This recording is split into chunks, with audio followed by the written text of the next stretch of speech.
Halo semuanya, selamat datang dan selamat datang kembali di channel tarot kesayangan kalian, The Cosmic Dogo. Masih bersama Mayanov di sini, tarot reader andalan kalian, dan pada kesempatan kali ini gue akan kembali membacakan peruntungan zodiak kalian di bulan April 2020. Namun mengingat kondisi dunia dan negara kita beberapa waktu belakangan ini, gue ingin mengajak kalian semua untuk berdoa bersama-sama gue. Semoga masa sulit ini cepat berlalu dan kita semua selalu dalam lindungannya. Semoga pula kita selalu diberi kekuatan untuk tabah dan tetap semangat dalam masa sulit seperti sekarang. Amin. Baik, pembacaan yang gue lakukan saat ini bersifat general dan aspek yang akan gue bacakan adalah good news di bulan ini, karena emang kita butuh banget sih good news. Karir dan percintaan. Oke, tanpa berlama-lama lagi, yuk kita langsung masuk ke readingnya. Oke, pada kesempatan kali ini kita akan bacain peruntungannya Taurus di bulan April 2020 ini, karena ini bulan April hampir-hampir memasuki seasonnya Taurus kan, meskipun ya ini seasonnya Aries sih sebenarnya di bulan April itu. Jadi oke, kita akan mulai dulu dari good news apa sih untuk Taurus di bulan April 2020 ini.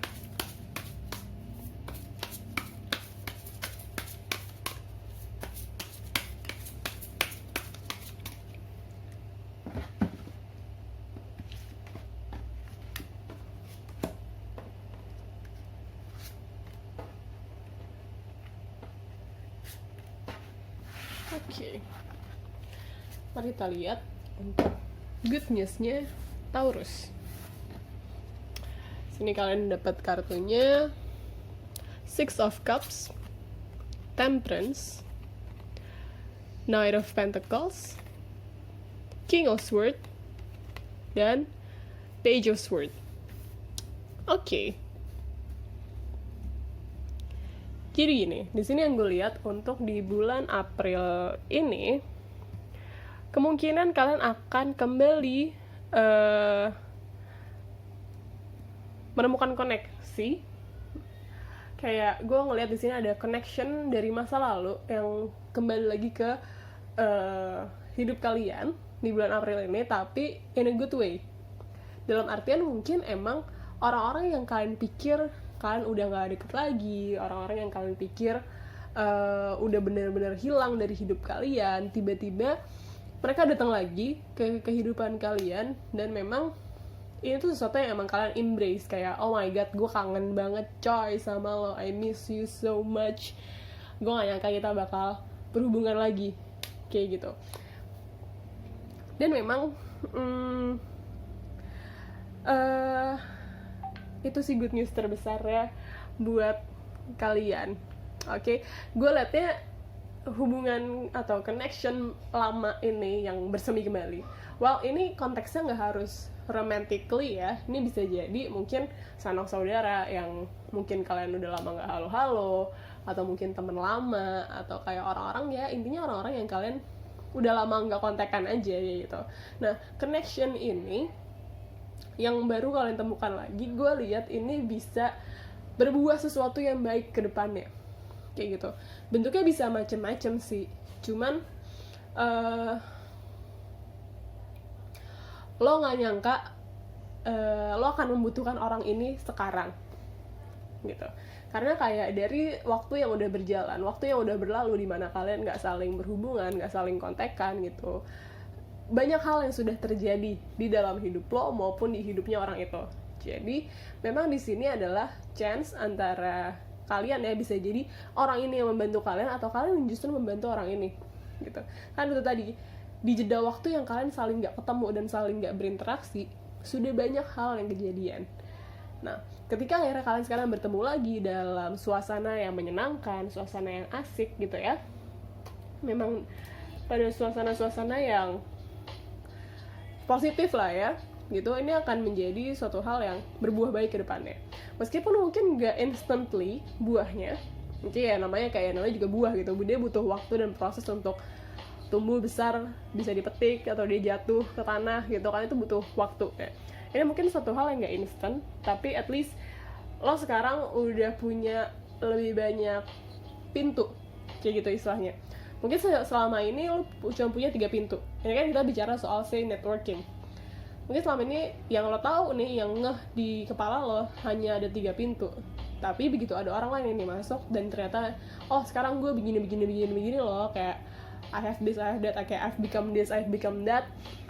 Lo jadi kayak, oh ya, oke, pintu gue nambah jadi 4 gitu, pintu gue nambah jadi 5, kayak gitu-gitu. Yang mana mungkin emang lo nggak butuh sekarang, atau mungkin orang itu nggak perlu sekarang, cuman ke-refresh aja lagi nih networknya, gitu. Itu yang gue lihat bisa menjadi buah baik di kemudian hari, gitu. Cuman emang pintunya nih ketemunya sekarang ini, di bulan April ini, itu yang gue lihat.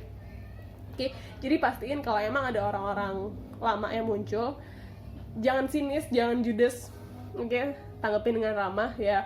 Of course, mungkin nggak semua orang yang kembali lagi dalam hidup lo itu punya manfaat atau kayak punya niatan baik, cuman at least kasih kesempatan untuk orang-orang ini,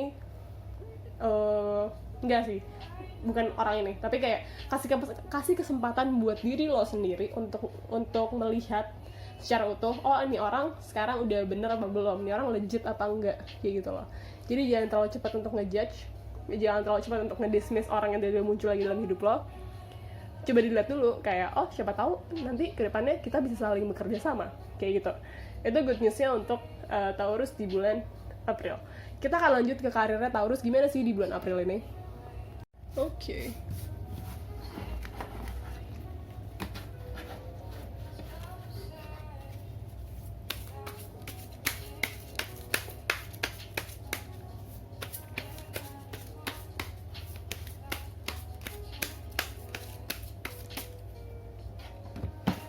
Kita akan lihat karirnya Taurus.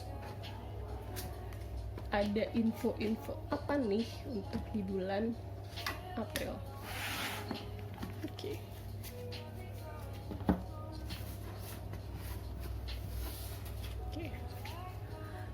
Sini kalian kartunya dapat, yang pertama adalah The Emperor,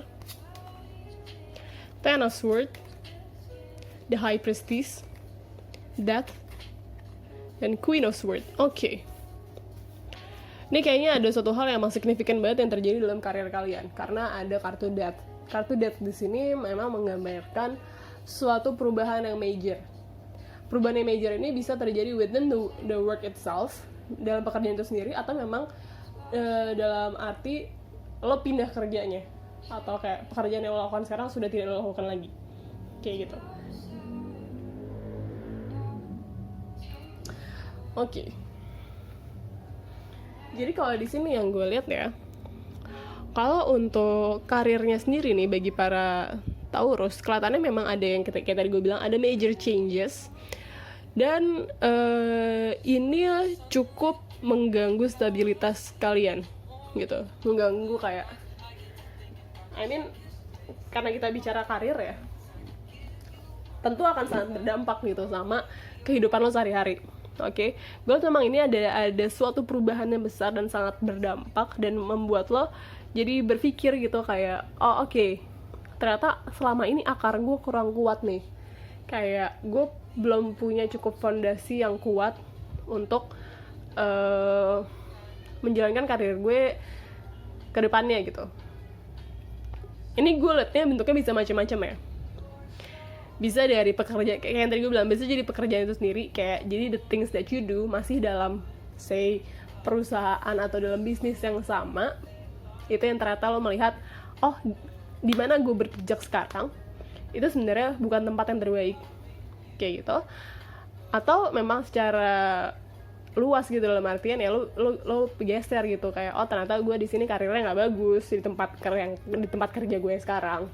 Nah, karena di sini yang tadi ada major changes, dan ini benar-benar membuat kalian berpikir ulang gitu. Sebenarnya apa sih yang salah yang selama ini gue overlook, kayak gitu. Karena kelihatannya, karena ada perubahan besar ini, kalian jadi semacam dipaksa untuk duduk dan berpikir gitu. Oh ternyata selama ini gue memandangnya salah. Oh ternyata selama ini gak gini caranya, atau kayak semestinya gak seperti ini, kayak gitu. Taurus itu terkenal, salah satu traits-nya adalah stubborn, alias agak keras kepala. Jadi most probably ada orang-orang yang selama ini ngomongin tentang hal ini dalam hidup kalian, cuman kalian kayak nggak terlalu menggubris hal ini. Terus sekarang kalian baru benar-benar lihat, oh ternyata gue ada yang salah nih dengan cara gue memandang karir gue, pekerjaan gue, dan gue benar-benar baru ngerasain impactnya sekarang. Kalau yang gue lihat di sini sebenarnya, apakah kalian bisa melalui tantangan ini? Ya bisa banget. Kayak you have all the resources untuk melalui tantangan ini. Kalian punya segala sumber dayanya, kalian punya kemampuannya untuk melalui tantangan ini. Gitu, meskipun ini ibaratnya guncangan yang cukup besar dalam karir kalian. Dan yang perlu diingat juga adalah kalian butuh semacam menstruktur ulang, kayak merestruktur ulang gitu loh masalah karir kalian ini. Karena ya kayak tadi gue bilang, ternyata fondasinya nggak bener gitu, ternyata fondasinya nggak kokoh. Ibaratnya kayak lo udah bikin gedung nih ya, terus ternyata lo baru tahu tanahnya itu tuh ambles gitu. Ini emang guncangan besar, ini big deal, ini sangat menantang sebenarnya kalau bicara untuk karirnya. Tapi ya gimana, oke, gue udah mungkin setengah jalan sama karir gue, atau kayak gue udah berjalan terlalu jauh dalam karir gue. Berarti segedung itu ya, kayak gedungnya udah jadi, pasti kan udah ada investasi yang lo lakukan, udah ada biaya yang lo keluarkan, kayak gitu loh, untuk si gedung itu terbangun. Kalau kita ambil analogi gedung, yang lo belakangan baru tahu, lo gedung gue miring cuy, ternyata tanahnya yang gak beres, kayak gitu. Apa yang bisa lo lakukan sekarang, apa yang bisa lo selamatkan gitu, agar lo nggak rugi-rugi amat gitu. Konsepnya adalah ketika lo rugi, jangan sampai lo makin rugi gitu. Ketika lo rugi, lo jangan berharap lo menjadi tidak rugi. Yang harusnya lo lakukan adalah gimana caranya biar kerugian gue nggak semakin bertambah. Nah, itu yang terjadi, kurang lebih terjadi dalam karir kalian gitu. Nah, apakah kalian bisa melalui ini? Kayak yang tadi gue bilang, bisa keluar dari situasi ini. Cuma itu tadi, lo jangan lupa untuk ngelihat strategi kedepannya mau kayak gimana, mau ngapain, apa yang perlu diberesin, apa yang enggak. Karena sekarang semacam posisinya lo dikasih lihat nih, lo dipaksa untuk ngelihat ini lo yang selama ini lo overlook, ini lo yang selama ini lo nggak mau lihat, ini yang selama ini lo mungkin denial, kayak lo udah disodor-sodorin informasinya, cuman lo kayak memalingkan wajah gitu, lo kayak enggak gitu, bisa lah, kayak gitu loh. Lo sekarang pada posisi yang tuh kan, apa gue kata gitu. Nah, oke. Jadi itu untuk karirnya Taurus. Agak challenging memang untuk di bulan April ini yang gue lihat. Cuman kalian bisa, dan itu yang perlu diingat bahwa strategi kedepannya mau kayak gimana. Oke. Kita akan lanjut ke percintaannya Taurus. Oke.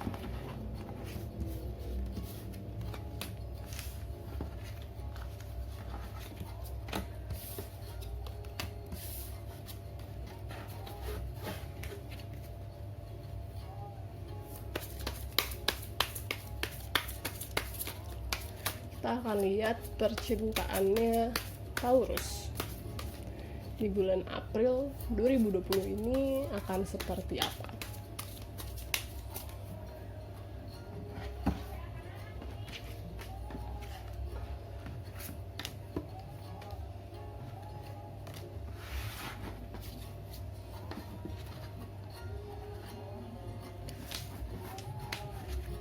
Oke.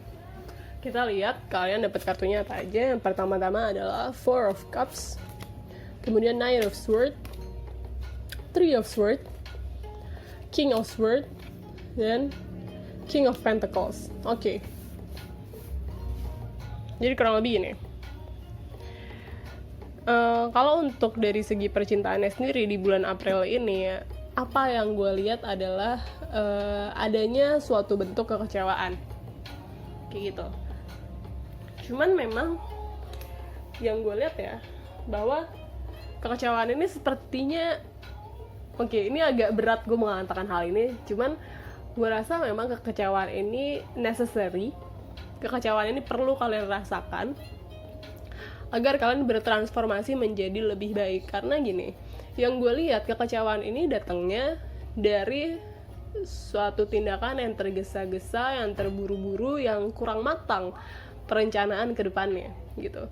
Jadi emang ini berangkat dari tindakan yang tergesa-gesa kayak gitu, sehingga akhirnya menjadi kecewa. Oke? Karena pada dasarnya gini, yang gue lihat lagi adalah kalian itu kenapa kalian bisa kecewa? Karena kalian tergesa-gesa menindaklanjuti sesuatu yang sebenarnya not worth your time. Suatu hal yang emang sebenarnya nggak penting-penting amat untuk kalian tindak lanjuti. Suatu hal yang bisa gue bilang ya bullshit gitu. Kalian tuh salah menilai sesuatu. Oke?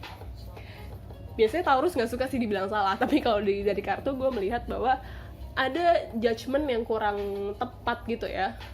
Ketika kalian menilai seseorang atau kalian menilai tindakan seseorang berkaitan dengan percintaan ya, kalian tuh mungkin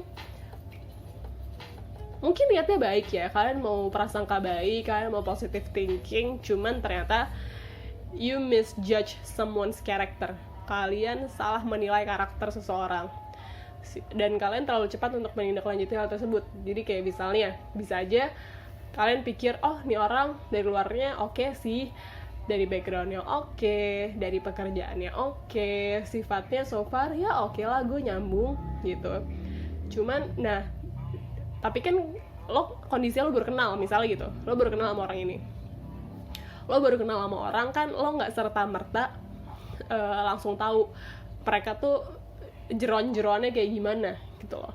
Padahal gue sering banget diomongin sama abang-abang gue yang lain ya, dimana mereka selalu berpesan gini sama gue, lo kalau mau kalau lagi deket sama cowok, lo harus lihat gimana mereka kalau marah gitu. Dan itu emang gue pegang teguh. Maksudnya ini berlaku untuk cewek maupun untuk cowok ya. Ketika lo deket sama orang, lo harus lihat bagaimana mereka marah, karena di situ adalah kelihatan nih aslinya mereka gimana mereka ngehandle ketika mereka dalam posisi yang emosinya tinggi gitu. Nah, tapi kondisi seperti itu misalnya ya, satu kondisi itu aja marah. Kondisi itu kan nggak lo dapetin instant gitu loh, nggak lo kenal sama orang sebulan terus lo bisa tahu nih, oh mereka kayak gimana. Karena padahal itu adalah salah satu kondisi yang menurut gue sangat-sangat penting dalam sebuah hubungan. Kayak emang lo mau sama pasangan yang ringan tangan? Kan lo nggak mau gitu loh. Cuman dari orang yang kelihatannya oke nih, misalnya cewek terus suka sama cowok, nih cowok oke nih dari tampang, duit, kerjaan, background gitu, oke banget ya, Dorian Gray. Terus ternyata ya dia Dorian Gray gitu, ternyata dia BDSM gitu, terus lo nggak cocok, lo nggak suka sama kayak gitu-gituan. Iya kan nggak nyambung gitu. Atau yang nggak usah lah BDSM tuh preference ya. Misalnya kayak oke, dia kayak tadi dia udah dari luarnya dia katanya perfect, tapi ternyata dia kalau marah nampar gitu, dorong, jorokin, atau kayak ngancem mau bunuh diri gitu misalnya. Itu kan toxic banget ya coy. Nah, padahal titik-titik kayak gitu ya lu mau punya pasangan yang kayak gitu. Nah, padahal titik-titik seperti itu tuh nggak bisa dengan cepat kelihatan. Say dalam sebulan kenal lo nggak bisa cepat ngelihat hal tersebut. Meskipun mungkin dalam sebulan ada indikasi-indikasi kayak oh nih orang kayaknya there's something off about this person, kayaknya ada yang salah sama orang ini, tapi apa ya. Nah, di sini yang gue lihat kalian terlalu cepat untuk ngelihat oh luarnya perfect, yuk sikat gitu. Tapi ternyata ketika lo sikat baru ketahuan tuh jeroan-jeroannya apa yang selama ini ketutupan sama persona dia di luar yang begitu sempurnanya kayak gitu loh. Karena percayalah di dunia ini tidak ada orang yang sempurna. Pastikan ketika lo ketemu seseorang yang ya siapapun lah ya, lo harus lihat kayak jeleknya dia tuh apa sih, jeleknya orang itu apa, kekurangannya orang ini apa. Apakah lo mau untuk tolerate kekurangan orang ini gitu. Ketika lo memutuskan untuk menjalin hubungan dengan seseorang, yang lo perlu lihat justru jeleknya orang ini tuh apa. Mau nggak gue tolerate orang ini seumur hidup gue gitu misalnya. Ketika kalian misalnya udah mikir oke, gue mau serius, gue mau nikah sama orang kayak gitu. Itu lebih cenderung untuk ya Taurus yang single ya. Sedangkan untuk kalian para Taurus yang emang udah berpasangan, di sini yang gue lihat adalah ada certain issue yang memang belum kelar, dan ini kayaknya udah mulai ngabisin energi kalian. Kayak, aduh gue tuh capek gini-gini mulu, gini-gini mulu, kayak gitu loh. Jadi harus dilakukan sebuah perubahan yang radikal. Dalam artian tuh gini, kayak kadang orang enggan berubah karena lo pun terus melakukan, kadang orang enggan berubah karena lo pun selalu mencoba mengubahnya dengan cara yang sama gitu. Kayak kalau kata Einstein ya, lo coba hal yang sama, lo tuh cuman orang gila yang melakukan tindakan yang sama dan mengharapkan hasil yang berbeda, kayak gitu, istilahnya kayak gitulah ya. Nah jadi kayak kalau misalnya lo ngeliat ada permasalahan yang kayaknya kok nggak kelar-kelar nih sama pasangan lo, atau kayak kok dia kayak gini mulu sih, coba ganti approach lo. Sama mungkin yang mau gue sampaikan di sini adalah, di sini kan bicara soal transformasi juga. Apakah selama ini ketika lo mencoba untuk tanda kutip mengubah pasangan lo, apakah lo juga dengar dari dia sisinya gimana? Oke, kayak from their end, itu apa sih pandangan mereka? Gimana sih mereka melihat situasi hubungan ini? Kenapa sih mereka melakukan apa yang mereka lakukan? Karena menjadi penting kenapanya untuk kita bisa mengajak orang untuk mengerti kita harus ngerti juga mereka kenapa gitu loh. Kenapa mereka melakukan apa yang mereka lakukan. Karena kalau kita cuma ngotot doang nih, kita ibaratnya gini, lo mau dorong meja nih, tapi lo sambil tutup mata, lo dorong, kok nggak maju-maju nih meja, lo sampai kesel sendiri. Terus begitu lo melek nih, ternyata lo lihat, ya iyalah nggak maju-maju nih, si mejanya udah nempel tembok. Istilahnya tuh kayak gitu loh. Ketika lo mau pindahin itu meja, ya lo harus tahu dulu posisi meja ini tuh di mana. Kurang lebih kayak gitu posisinya dalam hubungan lo. Ketika ada satu masalah yang kok kayaknya nggak resolve, jangan-jangan lo selama ini ngedorong meja dengan lo merem gitu. Lo nggak sadar lo udah bentok meja, kayak ini kok nggak maju-maju, ini ada apa, kenapa kayak gini sih. Ya lo melek cuy, lo lihat, lo acknowledge sebenarnya apa yang terjadi situasinya secara objektif. Kayak oke, lo udah mentok tembok, nggak bisa lo dorong lagi, ya lo tarik, lo ganti arah, kayak gitulah kira-kira. Oke, jadi tuh readingnya untuk Taurus. Oke, jadi demikianlah reading kita pada hari ini. Semoga bermanfaat. Mohon maaf jika ada salah-salah kata. Kalau misalnya kalian suka, kalian bisa support gue dengan cara like, share, subscribe, komen-komen gitu ya. Dan kalau misalnya kalian tertarik untuk melakukan pembacaan personal dengan gue, meskipun kita lagi dalam kondisi yang agak-agak sulit ya untuk ketemuan, cuman gue membuka private reading via online. Kalian bisa lihat kontak gue di bawah di description, silakan langsung dibuka sosmed gue, ada kontak gue, halo sekalian. Oke, jadi sekian reading untuk hari ini. Thank you and have a nice day.